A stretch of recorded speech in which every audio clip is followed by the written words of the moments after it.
오늘날 스크린을 빛내고 있는 배우 장기용. 그러나 그가 걸어온 길은 결코 순탄하지 않았다. 화려한 런웨이 위를 걷던 모델에서 카메라 앞에서는 배우로의 전환. 그 이면에는 자신과의 끊임없는 싸움과 도전이 있었다. 지금부터 그가 들려주는 솔직한 고백을 통해 한 청년이 어떻게 자신의 꿈을 향해 한 걸음씩 나아갔는지 그 여정을 되돌아본다. 어린 시절의 장기용은 지금의 모습과는 사뭇 다른 아이였다. 그는 스스로를 극도로 내성적이고 수줍음이 많은 아이라고 회상했다. 여학생들이 자신을 좋아한다고 말할 때면 얼굴이 빨개질 정도로 부끄러움을 탔고, 남학생들과는 잘 어울렸지만 여학생들과는 어떻게 대화를 나눠야 할지 몰라 늘 어색해했다. 공부를 열심히 했지만 성적은 따라주지 않았고, 운동에 온 힘을 쏟아도 특별히 잘하는 것이 없었다. 그는 당시를 이렇게 기억했다. 무엇 하나 자랑할 것이 없던 평범한 아이였다고. 그런 그에게도 독특한 면이 있었다. 평소에는 조용하고 소극적이었지만 기회가 주어지면 전혀 다른 모습을 보였다. 사람들이 자신에게 주목할 때면 평소라면 절대 하지 않을 행동들을 하게 되었다. 어쩌면 늘 수줍어했기에 적절한 환경만 주어진다면 내면의 무언가가 폭발적으로 표출되는 것 같았다. 그래서 준비가 되면 연기에 도전하고 싶었다. 자신이 어떤 사람이 될 수 있을지 궁금했기 때문이다. 주변 사람들은 그를 자주 동물에 비유했다. 공룡을 닮았다는 말을 가장 많이 들었고, 심지어 타조를 닮았다는 이야기도 들었다. 아마도 둥근 체형 때문이었을 것이다. 또 앞머리를 일자로 자른 헤어스타일 때문에 레고를 닮았다는 말도 들었다. 처음에는 당황스러웠지만 그는 이를 긍정적으로 받아들였다. 다른 사람과 다르다는 것은 곧 자신이 특별하다는 의미라고 생각했기 때문이다. 중학교 1학년까지만 해도 그는 장래 희망에 대해 말하기를 꺼렸다. 의사나 교사가 되고 싶다는 막연한 꿈은 있었지만 성적이 좋지 않았기에 자신 있게 말할 수 없었다. 그러다 어느 날 갑자기 모델이 되고 싶다는 생각이 들었다. 그 순간부터 패션 잡지와 패션쇼 영상을 자주 찾아봤. 그것들을 볼 때면 온몸에 소름이 돋았다. 런웨이 위를 걷는 자신의 모습을 상상만 해도 즐겁고 설렜다. 그 느낌이 어떨지 직접 경험해보고 싶었다. 고등학교 2학년 때 조심스럽게 부모님께 모델과 배우가 되고 싶다고 말했다. 아버지는 공부를 아주 잘했던 분이라 학생은 공부가 전부라는 생각을 가지고 계셨다. 예체능을 하고 싶어도 학생 때는 공부에 집중하고 성인이 된 후에 그런 일을 해야 한다고 믿으셨다. 하지만 그의 진심을 듣고 나서는 태도가 달라졌다. 부모님은 이렇게 말씀하셨다. 이 사회에서는 자신이 좋아하는 일을 해야 성공할 수 있다고. 물론 그의 재능에 대해서는 아직 확신하지 못하셨기에 약간의 의구심은 있었다. 연기에 관심이 있었기에 그는 용인대학교 뮤지컬과에 입학했다. 그리고 그해 하반기에 최범석과 구원정 디자이너의 2012 봄, 여름 컬렉션으로 런웨이에 데뷔했다. 구체적으로 2012년 10월 18일 서울 패션위크 제너럴 아이디어 쇼에서였다. 그는 훗날 보그 코리아와의 인터뷰에서 그날의 장면을 매우 구체적으로 기억했는데, 이는 그에게 그 순간이 진정한 커리어의 시작점이었음을 보여준다. 본격적으로 일을 시작한 것은 그 다음해 5월부터였다. 대학 친구들은 대부분 평범한 대학생 생활을 하거나 군대에 갈 준비를 하고 있었다. 그래서 그는 모델이 되겠다는 결정에 대해 친한 친구들에게만 이야기했다. 대학 첫 학기에 몇몇 절친한 친구들에게만 이야기했을 때 그들은 잘 될 것 같다며 응원해줬다. 하지만 아쉬웠던 점은 그의 가장 친한 친구들이 모두 군 복무 중이어서 직접적인 지원을 받을 수 없었다는 것이다. 친구들은 제대 후에야 그에 대한 소식을 듣고 이렇게 말했다. 잘 될 줄 알았어. 계속 잘해봐. 패션계에서 그는 빠르게 주목받기 시작했다. 디자이너 장광효는 그를 자신의 쇼의 모델로 선택했다. 하지만 장기용은 여전히 겸손했다. 톱 모델이라는 평가에 그는 아니라고 부인하며 자신은 부끄러움이 많고 수줍음을 탄다고 말했다. 디자이너들이 어떻게 생각할지는 모르겠지만 자신은 이제 막 시작했을 뿐이라고 했다. 그렇다면 왜 그는 다른 모델들보다 빠르게 성장할 수 있었을까? 그는 그것이 행운이었다고 생각했다. 당시 그는 치아 교정기를 착용하고 있었는데 그것이 오히려 편안한 느낌을 주었다. 처음 잡지 촬영을 할 때 교정기를 한 채로 웃었는데 그것이 스태프들에게 편안함을 줬던 것 같다고 했다. 그래서 다른 모델들보다 더 많은 촬영 기회를 받았다고 생각했다. 정말 운이 좋았다고 말했다. 또한 그 시기에 많은 모델들이 군대에 입대했고 많은 이들이 연기 활동을 시작했다. 그래서 그 타이밍에 더 많은 주목을 받을 수 있었다. 모든 일이 잘 풀려서 정말 기뻤다고 회상했다. 디자이너 장광효와 김서룡은 특히 그의 다리와 골반 라인을 좋아했다. 그리고 고태영을 비롯한 다른 디자이너들은 그가 수년간 잡지 촬영을 통해 구축한 이미지에 매료되었다. 패션계에서는 항상 새로운 것을 보여줘야 하고 살아남기 위해서는 자신만의 스타일과 개성이 있어야 한다. 그는 교정기를 한 모델이라는 신선한 이미지로 적절한 시기에 자신의 입지를 굳혔다고 생각했다. 교정기가 없었다면 어떻게 됐을지는 모르겠지만 그것들은 분명 강력한 무기였다.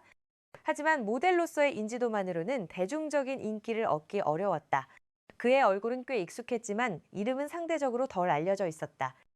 런웨이에서 대중적인 지도로 가는 중요한 발판은 2013년 아이유의 뮤직비디오에 출연한 것이었다. 이것은 YGK 플러스에서 직접 언급한 내용으로 한국 모델들의 전형적인 틈새 경로였다. 패션계에서 일하면서도 뮤직비디오나 광고를 통해 일반 대중에게 얼굴을 알리기 시작한 것이다. 그는 K플러스라는 모델 에이전시에 소속되어 있었고 나중에 YG와 K플러스가 협력하면서 YGK 플러스가 되었다.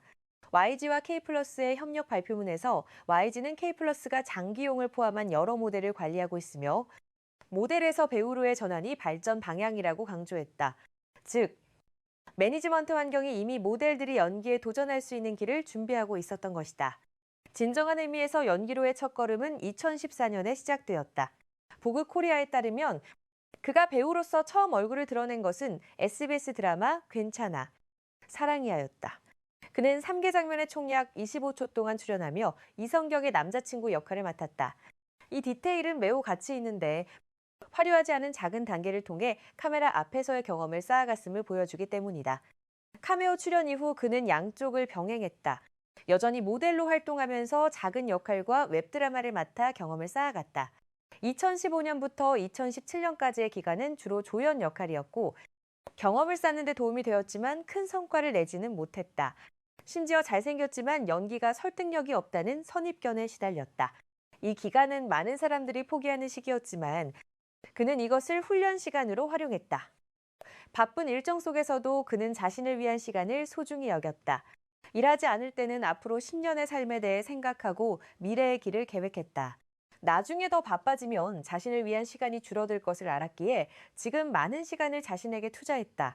등산을 하거나 밤에 한강을 따라 산책하고 혼자 영화를 보기도 했다.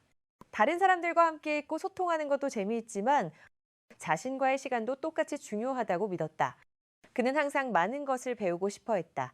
젊을 때 많이 배워야 한다고 생각해 기타와 테니스를 독학으로 배우고 있었다. 일정이 바쁠 때는 일주일에 4~5번 할 수 있었지만 보통은 3번 정도였다. 물론 패션위크 시즌에는 그럴 여유가 없었다. 지난 패션위크에서는 약 11개의 쇼에 출연했고 하루에 4개의 쇼가 있을 때는 새벽 5시부터 집중해야 했다. 많은 무대에 섰지만 그의 궁극적인 목표는 해외 무대였다. 이 국내 디자이너들이 아직 능력을 발휘하지 못한 무대가 많지만 그의 최종 목표는 분명 국제 무대였다. 젊을 때 해볼 수 있는 일이기에 빨리 도전해보고 싶었다. 물론 그런 도전을 받아들이기 전에 어느 정도의 수준에 도달해야 했다. 사실 그것이 효과가 있을지는 확신할 수 없었다. 해외 사람들이 자신을 어떻게 볼지, 어떤 매력을 발견할지 궁금했다. 긍정적인 반응이면 좋겠지만 그냥 나쁘지 않다는 말만 들어도 만족할 것 같았다. 해외에서 스스로 개척해야 한다는 것이 어렵지 않냐는 질문에 그는 이렇게 답했다. 맞다.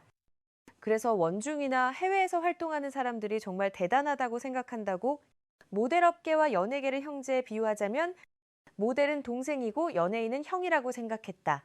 원중 형과 다른 스타들과 함께 촬영을 한 적이 있는데 원중 형이 톱모델이었음에도 불구하고 다른 스타들과는 약간 다르게 대우받는 느낌을 받았다.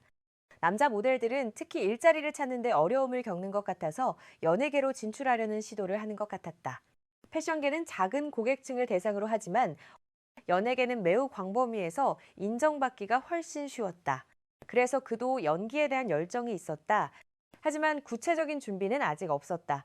솔직히 어떻게 준비해야 할지, 무엇을 준비해야 할지 몰랐다. 지금 당장 준비를 시작해야 하는데 젊고 경험이 부족해서 하고 싶은 마음은 있지만 막상 시작하려니 어떻게 해야 할지 몰랐다. 소리내어 책을 읽고 발음 연습을 했지만 혼자 하기는 쉽지 않았다. 체계적으로 가르쳐줄 선생님이 있으면 좋겠지만 그것이 항상 쉬운 일은 아니었다. 김우빈 이수혁, 이종석처럼 모델과 배우로 유명한 사람들을 부러워하냐는 질문에 그는 이렇게 답했다. 부럽다고 생각하지 않는다. 언젠가 자신도 그렇게 될 것이라고 믿는다. 적절한 시기를 기다리고 있을 뿐이다. 아마 그들도 지금의 위치에 도달하기 전에 비슷한 단계를 거쳤을 것이라고. 실제로 그는 인지도를 높이기 위해 무작정 나가는 것에 대해 신중했다. 텔레비전 프로그램에 출연하는 대신 천천히 조용히 주어진 일을 완수하고 경험을 쌓는 것이 낫다고 생각했다. 텔레비전에 출연하는 것은 충분히 준비되고 갖춰졌을 때 하는 것이 옳다고 믿었다.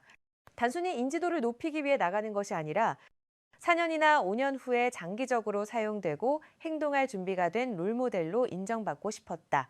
그때까지는 주목받기보다는 조용히 천천히 은밀하게 앞으로 나아가는 것을 선호했다.